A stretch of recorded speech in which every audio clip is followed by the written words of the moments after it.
Estamos aqui com Pedro Porfírio. Pedro Porfírio foi militante na juventude das Ligas Camponesas. Pedro, conta um pouco como se deu o início da sua militância nas Ligas Camponesas.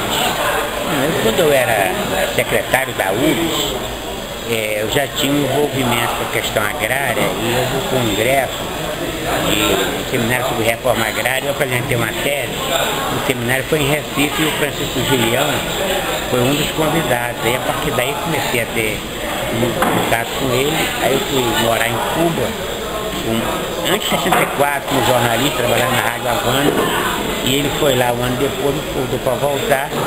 E aí a gente tinha uma grande expectativa. A Liga Camponesa, o movimento das Ligas Camponesas, foi o embrião de todos os movimentos sociais do campo, mais consequentes, e foi também o embrião da primeira expectativa de mudança real na política brasileira. Havia uma possibilidade das ligas se organizavam já com a expectativa do golpe, para eventualmente fazer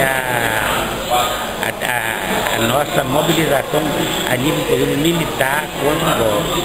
Nessa época a Liga tinha grandes figuras, como o Carlos Araújo, foi o primeiro, o marido da Dilma Rousseff era o coordenador, ele e o pai dele, eles eram advogados trabalhistas, foram os coordenadores das ligas camponesas lá no Rio Grande do Sul. E em todo o Brasil teve um grande movimento. Então, o meu envolvimento foi muito grande nesse sentido. Pedro Porfírio, você foi torturado na Sigmar, esse momento de tortura e hoje a Comissão Verdade. Como você se sentiu naquele momento e qual é a sua perspectiva em relação à Comissão Verdade que esse mês foi instalado pela presidenta Dilma? Em relação à tortura, eu escrevi um livro a respeito, chamado Confissões de um Conformista, no qual eu falo muito do processo que eu sofri e falo com muito orgulho. Os meus filhos têm muito orgulho desse período da nossa vida, que foi o período da resistência, 69, 70. Eu fui preso 6 meses depois do ato institucional, quando eu dirigi a Tribuna da Imprensa, que é um jornal verdadeiramente de oposição à ditadura. Fiquei preso 1 ano e meio, fui julgado na auditoria militar da Marinha, fui absolvido, porque eu fui julgado no inquérito do MR8, da luta armada, o primeiro MR8. E eu não estava, eu não era um militante do MR8. Com relação à Comissão da Verdade, eu escrevi até no meu blog, uma matéria agora, meu medo de que ela sofra muitos constrangimentos e fique numa atitude muito romântica, porque na minha opinião, ela já chegou tarde. Na minha opinião, ela não podia ser só um relato, ela tem que oferecer informações que levem a uma punição. Nós temos rodovia Castelo Branco, rodovia Costa e Silva, escolas em todo o Brasil com o nome dos generais ditadores. Isso tudo, no mínimo, já que não tem como pegar essas pessoas, pelo menos que elimine essas pessoas das homenagens que elas receberam, do nome que elas dão a estádios, a tudo. Eu acho que nós temos que fazer uma Comissão da Verdade corajosa. Dentro mesmo da Comissão da Verdade, eu conheço bem, pessoalmente, a Rosa Cardoso, que foi a advogada da Dilma, foi militante comigo dentro do PDT. Eu acho ela muito lúcida. E não entraria numa comissão dessa só para dar uma satisfação à pressão internacional ou criar uma ficção. Mas eu acho que todos os constrangimentos existem e a comissão pode virar uma peça romântica. Pedro, você é militante, jornalista, você vem da época do mimeógrafo e hoje você é um militante virtual, é blogueiro.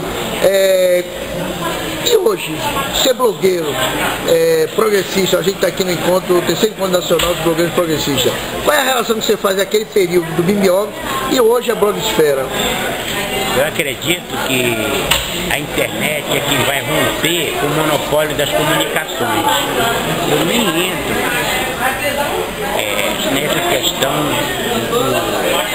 do progressista e do não progressista. Eu entro mais na questão do que não tem, do sem mídia, do que não tem oportunidade de escrever. Você sabe que hoje tem oportunidade de escrever. Você sabe que hoje a imprensa, a mídia é muito restrita. Tem 3 veículos diários na nível nacional, tem alguns veículos locais, tem a Rede Globo, agora tem a TV, a Rede Record, que é sustentada também pela Igreja Universal, e não tem mais mídia, e a faculdade continua inventando jornalistas para trabalhar em banco, para trabalhar em outros lugares.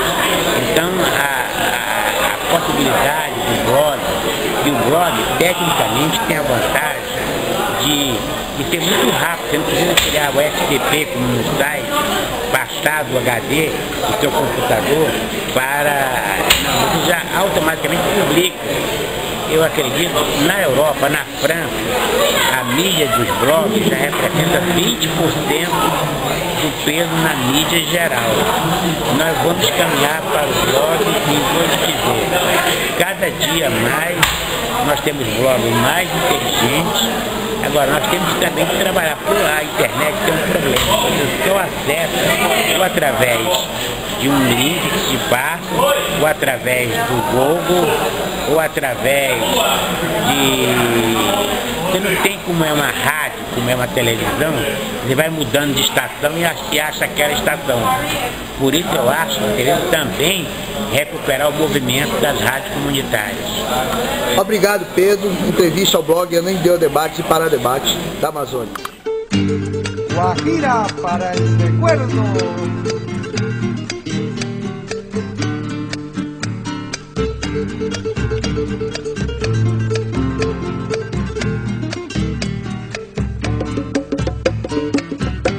Aprendimos a quererte desde la histórica altura, donde el sol de tu bravura le puso cerco a la muerte. Aquí se quedará clara la entrañable transparencia de tu querida presencia, comandante Che Guevara.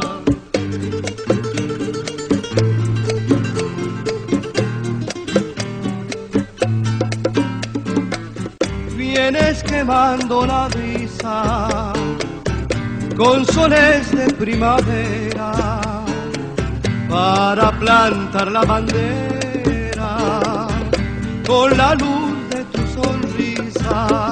Aquí se quedará clara la entrañable transparencia de tu querida presencia, comandante Che Guevara.